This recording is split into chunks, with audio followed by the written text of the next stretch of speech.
Bismillahirrahmanirrahim. Alhamdulillahirabbil alamin. Allahumma shalli wa sallim ala sayyidina Muhammad wa ala ali sayyidina Muhammad.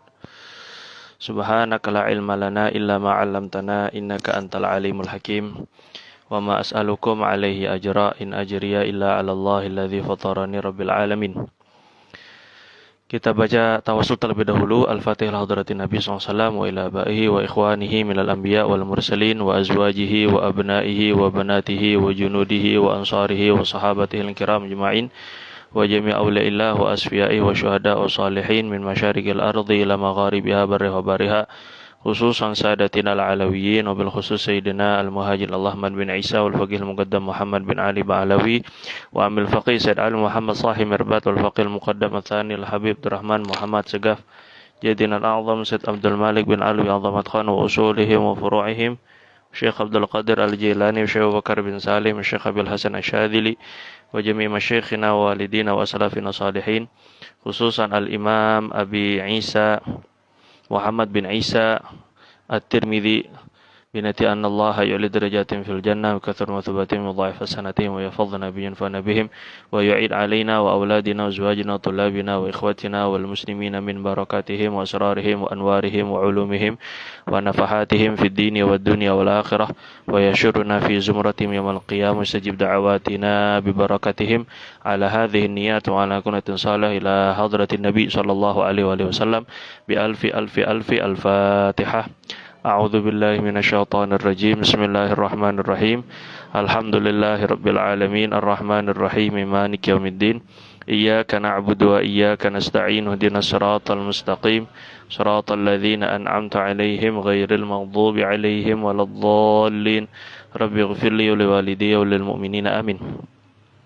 Bismillahirrahmanirrahim. Qala radhiyallahu ta'ala anhu an Abi Ishaq qala, dari Imam Abi Ishaq rahimahullah ta'ala berkata, Sa'ala rajulun al-Bara' bin Azib radhiyallahu anhuma. Ada seseorang laki-laki bertanya kepada sahabat Nabi Al-Bara' bin Azib radhiyallahu anhuma, akana wajhu Rasulillah sallallahu alaihi wasallam mithla saif? Apakah wajah Rasulullah SAW itu seperti pedang?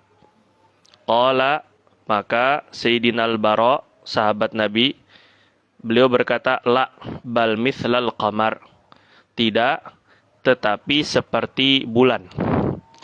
Nah, jadi dalam hadis ini kita masih melanjutkan tentang bab mengenai fisik, bentuk fisik atau bahasa Malaysia fisikal Rasulullah SAW. Ada orang bertanya, wajahnya Nabi itu seperti pedang atau tidak? Kenapa ada pertanyaan seperti ini? Karena masyhur di kalangan para tabi'in, begitu pula yang disampaikan oleh para sahabat, bahwa Nabi SAW itu memiliki cahaya. Kemarin kita dengar bahwa Nabi ada cahaya di atas hidungnya, sehingga orang menyangka beliau itu asyam. Asyam itu orang yang batang hidungnya tidak ada naik lurus ke dekat-dekat kening. Itu karena di atas batang hidungnya ada cahaya. Begitu pula nanti akan ada pembahasan bagaimana terpancar seperti ada cahaya keluar dari wajah baginda. Jadi Nabi SAW itu sudah terkenal di kalangan para tabi'in bahwa Nabi itu bercahaya. Cuma seperti apa cahaya di wajah Nabi itu? Maka ada pertanyaan, apakah wajahnya Nabi itu seperti pedang? Pedang itu terkena cahaya mengkilat. Nah, apakah seperti mengkilatnya pedang? Maka Sayyidina Bara' berkata, oh bukan. Cahayanya Nabi itu seperti bulan. Jadi walaupun bercahaya, cerah, kalau bahasa orang sekarang glowing gitu, tapi tidak membuat orang silau gitu ya. Nah, terus kemudian ada juga penafsiran yang kedua. Pertanyaan mithlas saif itu adalah bentuk wajahnya Nabi apakah seperti pedang yang lonjong, panjang, atau bukan. Nah, jadi pertanyaan seperti pedang itu bisa bermakna apakah cahaya wajah Nabi itu seperti kilatan pedang, yang terkena cahaya matahari. Itu maksud yang pertama, itu juga bukan. Atau yang kedua, apakah wajah Nabi itu panjang seperti pedang? Itu juga bukan. Nah, kalau bertanyanya tentang bentuk wajah Nabi, maka jawaban bal mithlal qamar, tidak, tetapi seperti rembulan. Nah, seperti rembulan bermakna wajah Nabi itu tidak lonjong panjang, tapi bulat. Ya, namun kemarin kita dapat dapat riwayat yang sebelumnya yang semalam kita baca, itu justru wajah Nabi tidak bulat full gitu ya, bukan mukalsam. Jadi bukan bulat utuh seperti orang yang gemuk, tetapi fihi tadwir, ada sedikit oval ya, jadi nggak bulat-bulat banget. Jadi mithal qamar itu seperti bulan itu dari segi bulatnya, jadi bukan panjang, bukan lonjong. Wajahnya baginda itu bukan bentuk wajah kotak begitu kalau sekarang. Nah, ada juga yang menafsirkan la bal mithlal qamar. Bal di sana itu ini bukan bukan lil istidrok. Apakah wajah Nabi seperti pedang? Tidak, tetapi seperti rembulan. Itu namanya kalau dalam bahasa Arab balnya itu lil istidrok, tetapi seperti rembulan. Namun ada yang juga menafsirkan bal itu lil ghoyah. Tidak, bahkan tidak seperti rembulan. Atau balnya atof, tidak, bahkan tidak seperti rembulan. Rembulan pun kalah dengan cahayanya Nabi SAW. Nah, itu tentang riwayat daripada Sayyidina Abi Ishaq, daripada Sayyidina Bara' bin Azib radhiyallahu taala anhu. Kemudian riwayat berikutnya an Abi Hurairah radhiyallahu taala anhu qala kana Rasulullah sallallahu alaihi wasallam abiyad. Sayyidina Abu Hurairah radhiyallahu taala anhu berkata, Rasulullah SAW itu kulitnya putih. Nah, ini maka ulama katakan dalam kitab syarah Jam'ul Wasail ila Syarhi Syama'il, syarah daripada kitab syarah daripada Syama'il Muhammadiyah, bahwa orang yang berkata bahwa Nabi itu tidak putih, apalagi berkata Nabi itu hitam, maka itu bisa jadi kafir. Karena mengingkari Nabi yang pertama, riwayatnya mutawatir, yang kedua ya, mutawatir itu riwayat hadis yang diriwayatkan oleh banyak sahabat dan tidak mungkin banyak orang itu berbohong, berdusta. Itu namanya hadis mutawatir. Nah, ini terus kalau sampai ada yang berkata bahwa Nabi itu tidak putih, apalagi kalau berkata Nabi itu hitam, maka itu bisa jadi kafir kalau memang dia tahu hukumnya haram dan sengaja mengingkari riwayat-riwayat yang mutawatir itu. Nah, itu ya. Jadi hati-hati sekali. Nabi itu kulitnya putih. Nah, jadi karena putih itu secara umum ya, manusia di dunia ini menganggap kulit putih itu keindahan. Bukan berarti yang berkulit hitam itu tidak indah. Karena menurut orang-orang yang berkulit hitam, tetap saja kulit mereka adalah indah. Orang-orang mungkin Ethiopia ataupun juga Negro ataupun juga Papua mungkin menganggap kulit hitam itu ya manis, ya bagus-bagus saja gitu kan. Cuma yang dilihat keindahan itu bukan sebahagian orang, tetapi menurut kebanyakan orang, menurut kebanyakan manusia secara fitrah bahwa putih cantik itu putih. Makanya orang-orang ahli surga itu yaumata biyaddu wujuh. Orang-orang ahli surga itu wajahnya putih. Itu karena memang putih itu identik dengan keindahan. Maka Nabi SAW diberikan Allah Subhanahu Wa Taala punya kulit yang asal itu putih.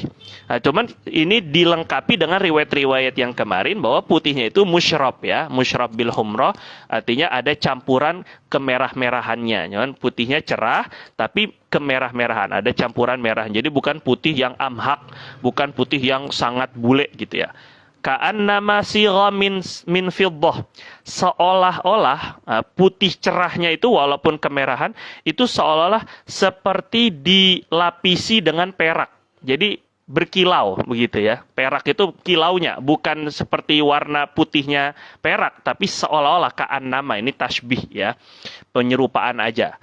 Kemudian Nabi SAW rajilah sya'ri, rambut beliau rapi. Nah, begitulah semestinya kita walaupun laki-laki ya, yang walaupun laki-laki tetap dituntut untuk tajammul, tazayun, berhias gitu ya, rapi-rapi. Jadi bukan hanya perempuan, bukan hanya istri yang kita tuntut untuk mempercantik diri, memperindah fisik, tapi juga kalau ikut kepada sunnah baginda, baginda SAW sangat rapi, sangat cantik gitu. Apalagi para ulama, maaf, sangat ganteng.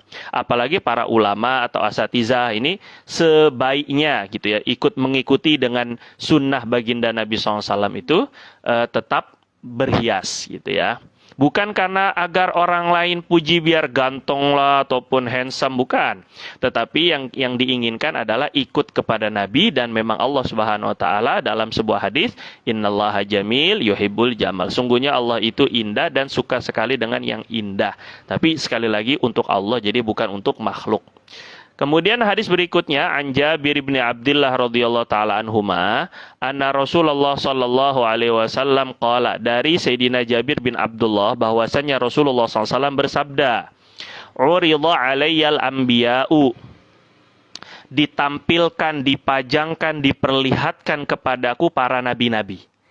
Nah, ini menunjukkan kepemimpinan baginda di hadapan para nabi-nabi. Jadi bukan nabi yang diperlihatkan kepada para nabi, bukan Rasulullah yang diperlihatkan kepada para nabi, tetapi para nabi diperlihatkan kepada aku. Ini isyarah li imamatihi alal anbiya gitu ya. Sehingga diperlihatkannya ini kapan? Nah, ada sebagian ulama katakan diperlihatkannya ketika Al-Isra wal Mi'raj. Ditampakkan, dipertemukan itu ketika Isra wal Mi'raj, dan ini banyak hadis tentang Isra wal Mi'raj mengenai ini juga banyak. Jadi Nabi SAW sholat di Masjidil Aqsa bersama seluruh para nabi-nabi dan rasul. Nah, itu riwayat ini banyak. Nah, terus kemudian ada juga yang berpendapat diperlihatkannya para nabi kepada Rasulullah SAW itu di dalam mimpi. Jadi Nabi itu bermimpi berjumpa, dipertemukan dengan para nabi-nabi. Dan itu wajar saja gitu ya. Jadi para wali-wali gitu ya, orang-orang soleh itu berkomunikasinya memang dalam mimpi, di antara salah satu salah satu bentuk cara untuk kita berkomunikasi dengan yang sudah meninggal itu banyak yang menggunakan mimpi. Makanya baginda Nabi SAW pun juga membuat umatnya ini biar lebih lebih rindu, biar lebih mengobati rasa rindunya kepada Nabi, diobati dengan mimpi, dikasih bisyarah, dikasih kabar gembira melalui mimpi gitu ya. Nah, setelah diperlihatkan para nabi-nabi itu, nah di sini juga dalam hadis ini nanti akan disebutkan beberapa fisik-fisik para beberapa nabi gitu ya, yaitu Nabi Musa, Nabi Isa, dan Nabi Ibrahim. Nah, kata ulama di sini di dalam hadis ini memberikan pelajaran kita, sunnah dianjurkan untuk kita menceritakan orang-orang soleh, untuk mencari barokah mereka. Ketika majelis haul atau dibacakan manakib-manakib. Nah, ini Nabi SAW membacakan manakibnya, bagaimana fisiknya para nabi-nabi. Fisiknya pun diceritakan. Jadi kayaknya nggak mungkin kita tidak menceritakan fisik baginda Nabi SAW. Dan di sini juga sehingga kita boleh saja membacakan manakib-manakib para wali-wali Allah. Fisiknya para kiai dulu ini begini, pakaiannya begini. Dulu Syekh Yasin misalnya, atau siapa saja, Imam Bukhari, kita ceritakan. Dan inda dzikri salihin tanazzalur rahmat. Menurut kaidah para ulama, kalam para ahli ulama, seketika kita ucapkan, kita ceritakan tentang orang-orang soleh, maka akan turun rahmat daripada Allah Subhanahu wa taala. Nah, maka ini kita belajar dari Nabi. Nabi tidak segan-segan menceritakan para nabi-nabi terdahulu. Maka kita pun juga jangan sampai tidak tahu, jangan sampai buta daripada cerita-cerita ulama-ulama, orang-orang soleh kita pendahulu. Begitu ya. Ceritakan kepada anak kita, ceritakan kepada jamaah kita, ceritakan kepada teman-teman kita gitu ya. Maka Nabi cerita ini, fa'idha Musa alaihi salam darbun minar rijal. Maka Nabi Musa ternyata darbun di situ adalah nahif, qalilul laham. Beliau orang yang kurus, lelaki yang kurus. Nabi Musa itu. Ka'annahu min rijali syanu'ah. Seakan-akan Nabi Musa itu parasnya, bentuk fisiknya seperti orang-orang dari suku Syanu'ah. Jadi Syanu'ah ini adalah sebuah suku terkenal dari Yaman. Ya, itu Syanu'ah. Orangnya berperawakan tidak terlalu tinggi, tidak terlalu pendek, ya sedang, roba'ah gitu ya. Dan rata-rata para nabi-nabi itu ukurannya sedang gitu, sedang menurut kaumnya. Ukuran badannya begitu. Jadi tapi lebih kepada dorbun, lebih kepada kurus Nabi Musa itu. Terus kemudian wara'aitu Isa bin Maryam alaihi salam, aku lihat Sayyidina Isa, Nabi Isa bin Maryam alaihi salam, fa idza aqrabu man ra'aitu bihi syabahan Urwatu ibnu Mas'ud radhiyallahu taala anhu. Ternyata orang yang aku lihat paling mendekati kemiripan dengan Nabi Isa, jadi beliau lihat dari kalangan sahabat yang paling mirip dengan Nabi Isa ketika saya lihat Nabi Isa itu adalah Urwah bin Mas'ud. Mungkin wajahnya juga, bentuk tubuhnya, mungkin juga rambutnya, itu dari parasnya itu mirip seperti Sayyidina Urwah bin Mas'ud radhiyallahu taala anhu. Nah, Sayyidina Urwah bin Mas'ud ini Ats-Tsaqafi ya, dari Bani Tsaqif. Ini beliau justru masuk Islamnya itu setelah Sulhul Hudaybiyah. Itu tahun masuk Islam itu tahun ke-9. Tahun ke-9-an baru masuk Islam. Jadi ketika masuk Islam, dulu Sayyidina sebelum masuk Islam lagi, Urwah bin Mas'ud ini pernah jadi apa sebutnya, mata-mata ya, mata-mata orang Quraisy untuk melihat Nabi SAW. Jadi ketika melihat laporan kepada orang-orang Quraisy, maka Sayyidina Urwah ini dulu masih sebelum masuk Islam, saya pernah melihat Kisra, Raja Persia, saya pernah melihat Kaisar, saya pernah melihat Raja Romawi, tapi saya juga pernah melihat raja-raja Arab, muluk. Tapi saya nggak pernah melihat ada rakyat, ada bawahan yang menghormati, begitu memuliakan pimpinan-pimpinan mereka, raja-raja mereka. Seperti para sahabat Nabi memuliakan Nabi. Maksudnya seperti sahabat-sahabat Muhammad memuliakan Muhammad. Ini ketika cerita beliau belum masuk Islam dulu. Bagaimana itu? Oh, ketika Muhammad itu berbicara, itu para sahabat-sahabatnya nunduk. Kemudian seolah-olah di atas kepala mereka itu ada burung, bisa dihinggapi oleh burung. Kemudian ketika Muhammad berwudu, mereka hampir berantem. Ini diriwayatkan dalam riwayat Bukhari ini. Mereka hampir berantem, bergaduh untuk memperebutkan sisa airnya. Saat ketika Nabi Muhammad SAW itu tanakham, ingin membuang dahak, itu mereka berebut untuk memperebutkan dahaknya, diusapkan di badannya, di wajahnya, yang nggak dapat dia ambil dari usapan temannya. Masya Allah. Semuanya ngambil barokah semuanya. Nah, itu yang meriwayatkan Sayyidina Urwah bin Mas'ud radhiyallahu ta'ala. Masuk Islamnya emang agak terakhir. Namun di dalam riwayat-riwayat ataupun di dalam keterangan para ulama, bentuk fisik Urwah bin Mas'ud itu seperti apa itu tidak ada yang menjelaskan. Nah, jadi Rasulullah SAW menjelaskan kepada sahabat, sahabat kan kenal dengan Urwah bin Mas'ud. Nah, seperti itulah kurang lebih saya lihat Nabi Isa paling mirip itu dengan Sayyidina Urwah bin Mas'ud radhiyallahu taala anhu, gitu ya. Terus kemudian setelah tetapi dalam riwayat Muslim dan dalam riwayat lainnya, Nabi Isa itu digambarkan oleh Nabi SAW, dijelaskan oleh Nabi SAW, bahwa Nabi Isa itu ja'ad, memiliki rambut yang ikal, marbu', badannya pun porsi ataupun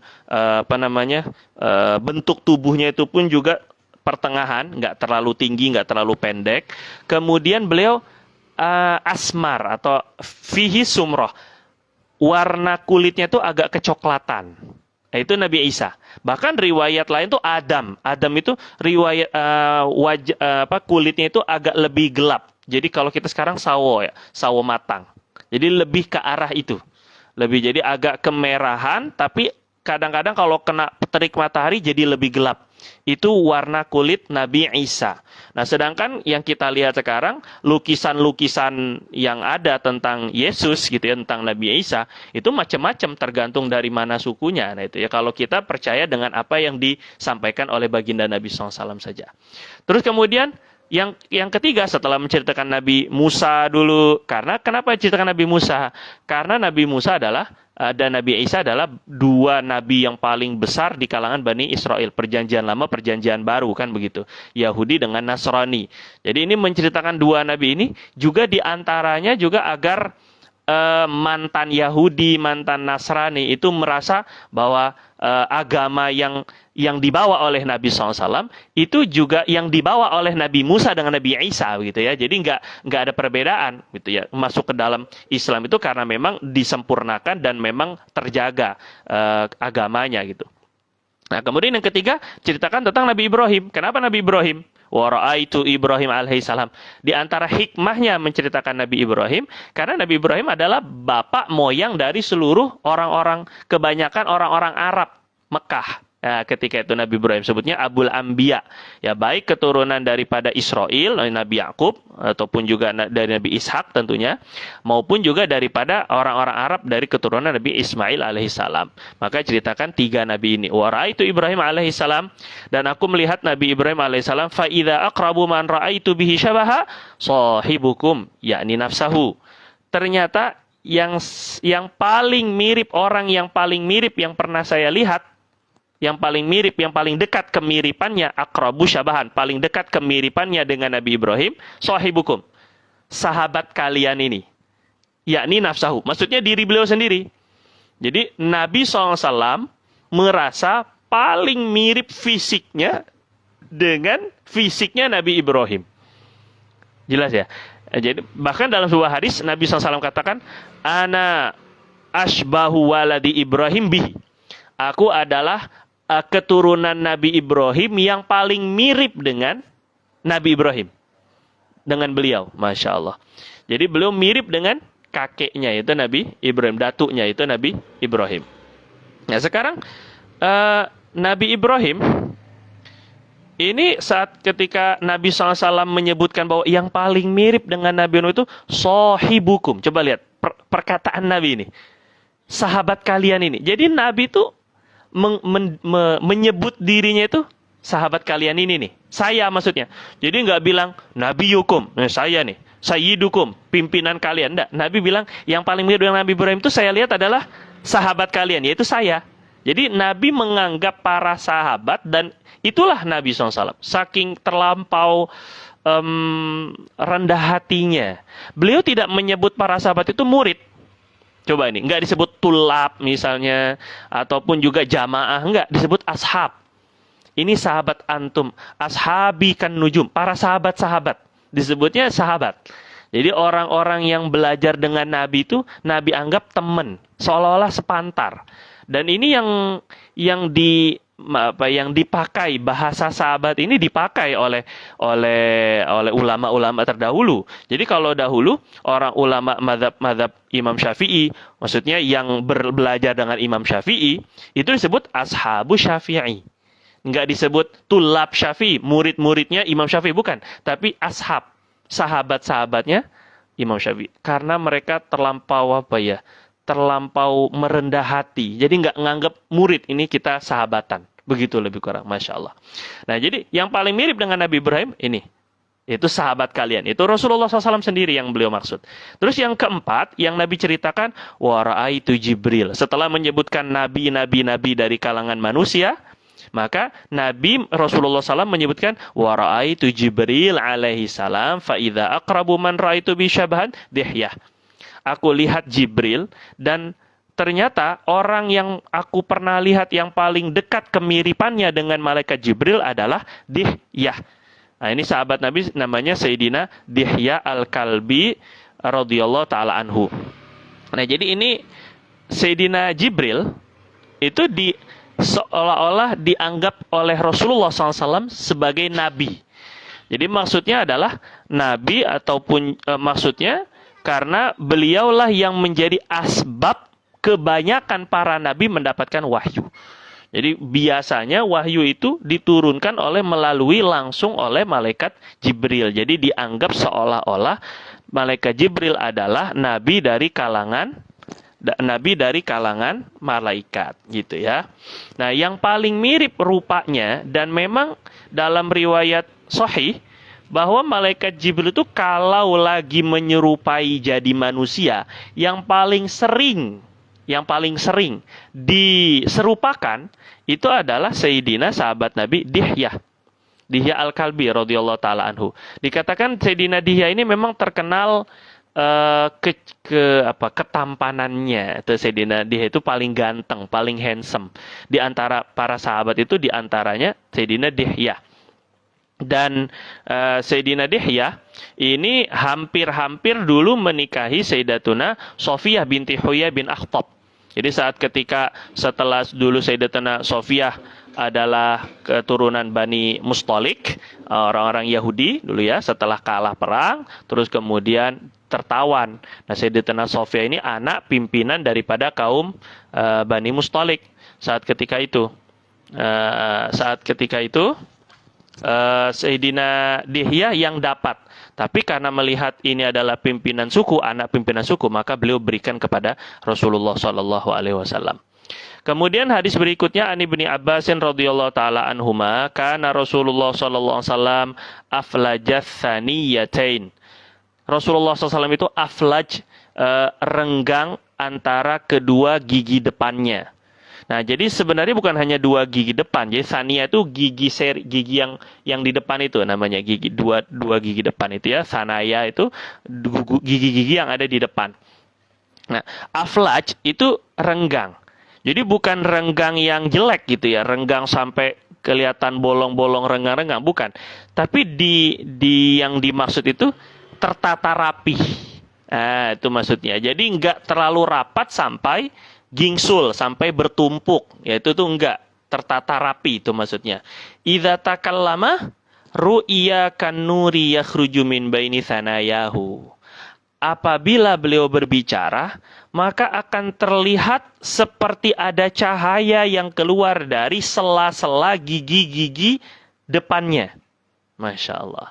Ketika berbicara, itu mulutnya itu, giginya itu putih banget.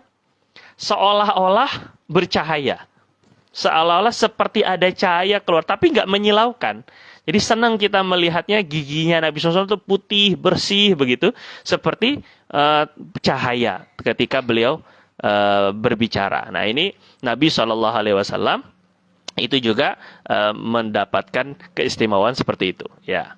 Kemudian, babu maja'a fi khatamin nubuwah. Bab mengenai riwayat-riwayat yang datang tentang khatamin nubuwah. Khatamin nubuwah ini, khatam itu artinya stempel. Khatam artinya stempel.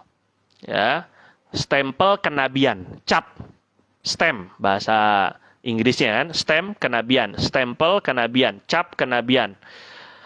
Dari An-Nasa ibn Yazid radhiyallahu taala anhu yaqul, bahwasanya sahabat Nabi Sa'ib bin Yazid radhiyallahu taala anhu berkata, "Zahabat bi khalati ila Nabi sallallahu alaihi wasallam."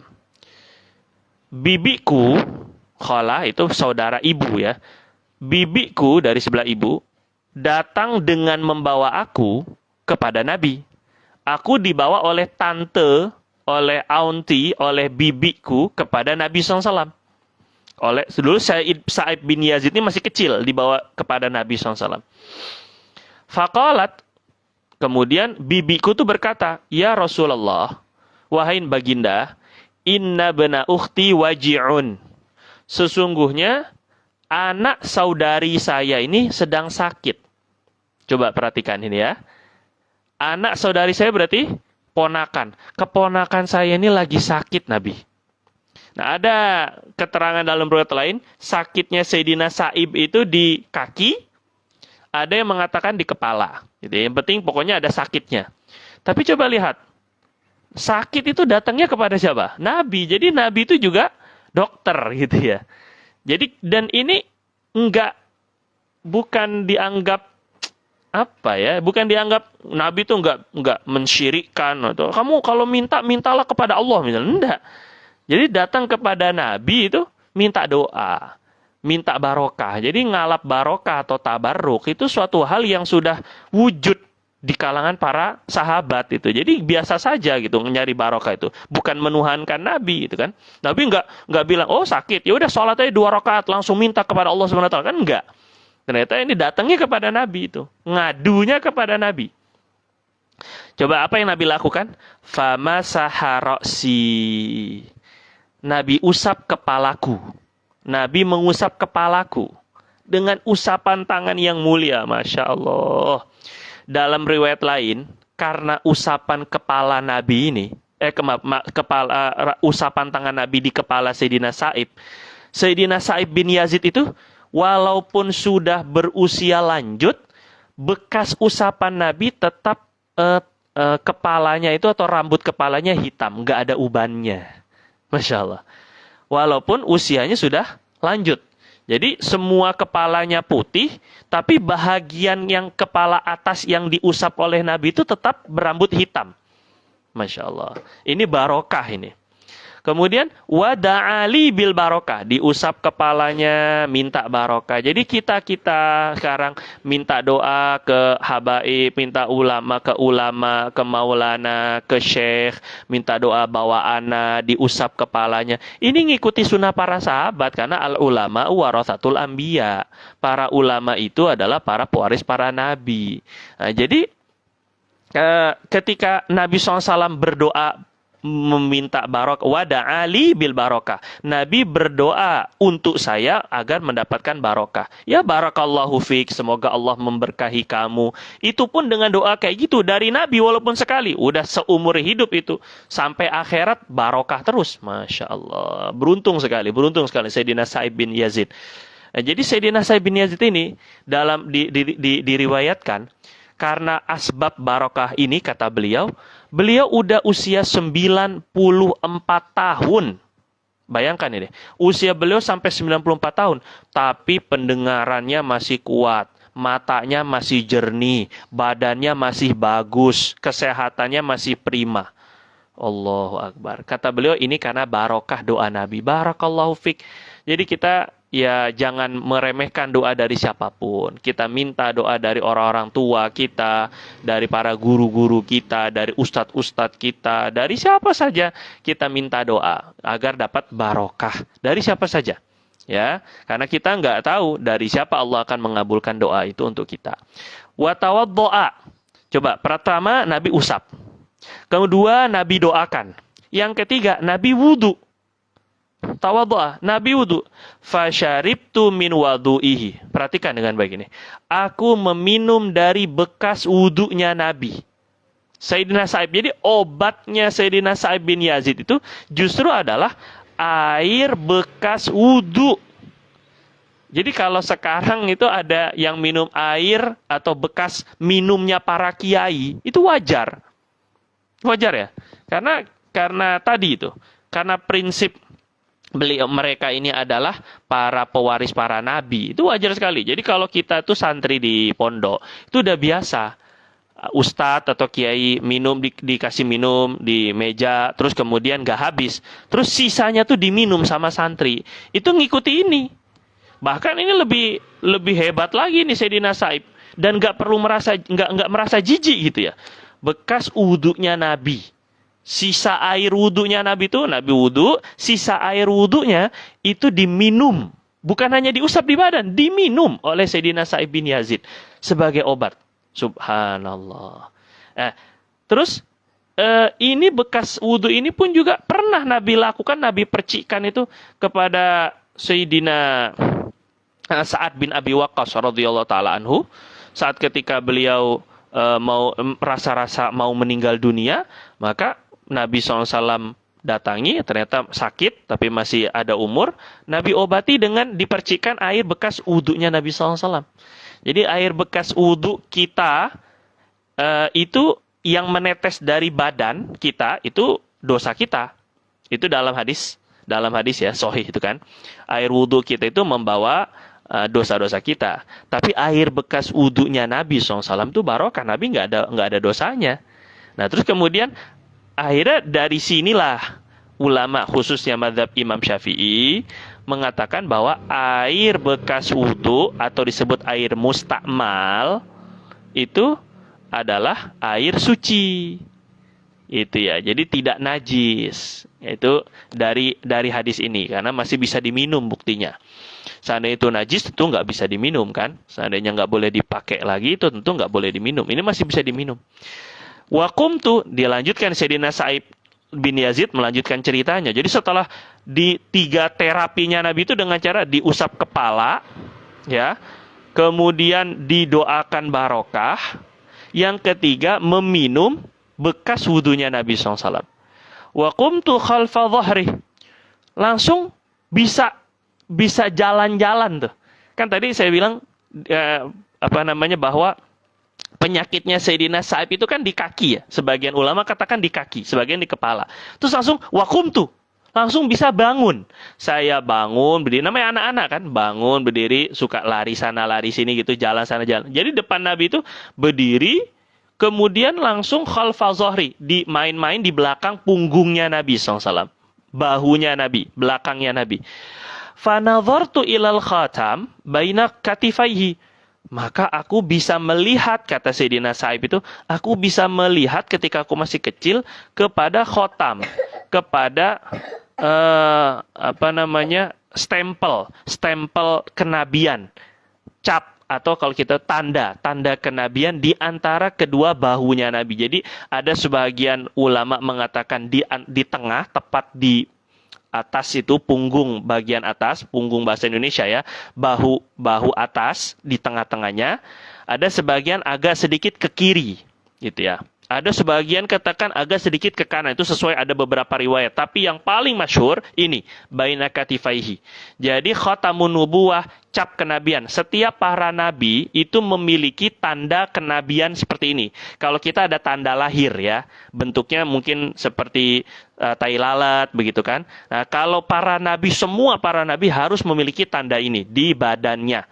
Nah, tandanya itu biasanya di belakang bahu, di belakangnya, di bahu belakangnya. Nah, ada sebagian ulama katakan bahwa khatamun nubuwah ini mulai munculnya saat ketika Rasulullah SAW diangkat menjadi Nabi dan Rasul. Usia 40 tahun. Ya, baru ada. Karena baru diangkat jadi Nabi. Ada sebagian katakan dari lahir. Cuma ada riwayat Baihaqi bahwa khatamun nubuwah ini ataupun tanda kenabian ini hilang saat ketika Rasulullah wafat. Jadi Nabi dimandikan itu udah nggak ada khatamun nubuwahnya. Nah, para sahabat ketika ragu apakah baginda Nabi meninggal dunia itu betul-betul sudah meninggal atau hanya pingsan atau hanya tidur, maka mereka periksa. Ketika mereka periksa di belakang bahu Nabi sudah tidak ada tanda kenabian, maka sudah benar-benar meninggal. Nah, itu dalam sebuah riwayat ya. Fa idza huwa mithlu zirril hajalah. Seperti apa sih bentuk tanda kenabian itu? Ternyata kata Sayyidina Sa'ib seperti zirril hajalah, telur burung puyuh. Jadi nggak gede banget, agak menonjol, bentuknya itu besarnya itu seperti telur burung puyuh, telur puyuh lah kita sekarang disebutnya, ziril hajalah. An Jabir bin Samurah radhiyallahu anhu qala, dari Sayyidina Jabir bin Samurah radhiyallahu anhu qala berkata, ra'aitul khatam, aku juga pernah melihat khatam, tadi ya, stempel kenabian, tanda kenabian, baina katifai Rasulullah SAW, di tengah-tengah antara dua bahu Rasulullah SAW, ghuddatan hamra, seperti kumpulan daging yang berwarna merah. Ghudda itu seperti kumpulan daging gitu ya, berwarna kemerahan, mithla baydatil hamamah, seperti telur burung unta. Nah, kurang lebih lah ukurannya begitu, agak menonjol, kelihatan gitu, jadi bisa dipegang. Nah, itu dari Sayyidina Jabir bin Samurah radhiyallahu anhu. Kemudian hadis berikutnya, Abu Zaid Amr ibn Ahtab al-Ansari radhiyallahu qala li Rasulullah SAW. Rasulullah berkata kepada aku, kata Sayyidina Amr bin Ahtab, ya Abu Zaid, wahai Abu Zaid, udnu minni famsah dhahri. Wahai Abu Zaid, sini mendekat kepada saya, sentuhlah, usaplah bahu belakang saya. Famasahtu dhahrahu, maka aku sentuh, aku usap bagian punggung bahunya Nabi. Fawaqa'at asabi'i 'alal khatam, maka aku memegang tangan jari-jariku menyentuh khatamun nubuwah tadi. Qultu wamal khatam. Qultu ini kata muridnya Abu Zaid tabi'in. Khotam itu bentuknya seperti apa? Jadi kultu itu bawahnya Abu Zaid ya. Yang berkata, qala, kata Sayyidina Abu Zaid atau Sayyidina Amr bin Akhtab, sya'aratun mujtami'at. Bentuknya seperti bulu-bulu yang terkumpul. Jadi tadi kita udah punya beberapa kesimpulan ya. Khotamun nubuwah itu bentuknya, ukurannya seperti telur burung puyuh atau burung unta. Kemudian ada daging kumpulnya dan ada bulu-bulunya juga. Ada bulunya. Nah itu khotamun nubuwah. Dipegang oleh Zain. Jadi Rasulullah menyuruh Sayyidina Amr bin Akhtab menyentuh itu untuk memastikan bahwa aku ini betul-betul Nabi. Ini capnya. Satu. Atau mungkin kemungkinan famsah dhahri itu adalah minta khidmat. Mungkin ya pijat, mungkin apa ya begitu ya. Seperti terapi gitu, totok, pijat itu famsah dhahri itu juga bisa bermakna demikian. Makanya menyentuhnya itu bisa memang sengaja menyentuhnya biar menyentuh khatamun nubuwah agar tahu bahwa baginda Nabi memiliki cap kenabian. Atau maksudnya khidmat tadi bentuknya seperti massage untuk mijat begitu ya. Kemudian riwayat terakhir kita baca, an Abdullah bin Sarjis radhiyallahu taala anhu qala. Abdullah bin Sarjis berkata, ataitu Rasulullah SAW wa huwa fi nasin min ashabihi. Aku mendatangi Nabi SAW di dalam suatu kumpulan para sahabatnya. Jadi Nabi sedang duduk bersama para sahabat, terus kemudian didatangi oleh Abdullah bin Sarjis. Fadurtu hakadha min khalfi. Aku berputar di atas para sahabat itu, aku muterin Nabi SAW dari belakangnya. Aku berputar. Fa'arafalladzi uridu. Ternyata Nabi sadar. Aku ini lagi mencari apa yang sedang aku inginkan. Ternyata Sayyidina Abdullah bin Sarjis ini pengen ngelihat khotamun nubuwah, penasaran. Gimana sih khotamun nubuwah itu gitu kan. Maka muterin ke belakang. Nabi Nabi sadar, arafa. Apa yang aku lagi cari. Fa'al qarrida'a an dhahri. Maka Nabi buka rida. Selendang beliau yang suka ditaruh di bahu itu beliau buka daripada bahunya. Faraitu maudi al khatam ala katifaihi, maka aku melihat tempat posisi khatamun nubuwah, stempel kenabian di antara kedua bahunya. Mithlal jum'i, seperti seperti kumpulan daging begitu. Khilanun ka'annaha sa'alil, agak menonjol seolah-olah itu seperti apa kita sebutnya ya seperti kumpulan daging gitu ya.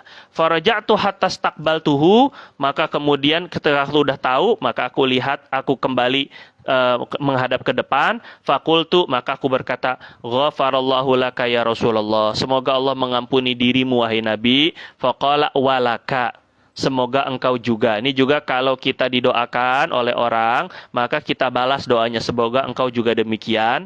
Faqalal qaum astaghfarallaka Rasulullah, astaghfarallaka Rasulullah SAW. Apakah Nabi SAW juga berdoa untukmu mendapatkan ampunan? Jadi orang-orang yang mendengar riwayat ini bertanya kembali, engkau juga dapat doa pengampunan dari Nabi ya? Faqala na'am walakum. Jadi kata si Sayyidina Abdullah bin Sarjis ini, iya saya dapat doa pengampunan dari Nabi. Dan untuk kalian juga sama. Tsumma tala hadhil ayah. Jadi Nabi juga bukan hanya memintakan ampun untuk saya. Jadi untuk kalian semua kaum muslimin juga dimintakan ampun oleh Nabi. Kemudian apa dalilnya? Allah Subhanahu wa taala tala hadhil ayah. Kemudian Abdullah bin Sarjis membaca ini ayat. Wastaghfir lidzambika walil mu'minina wal mu'minat. Wahai Nabi, mintalah ampun untuk dosamu dan untuk orang-orang bermukmin yang beriman, laki-laki maupun juga perempuan. Wallahu taala a'lam bisawab. Insyaallah kita akan lanjutkan pada sesi berikutnya insyaallah.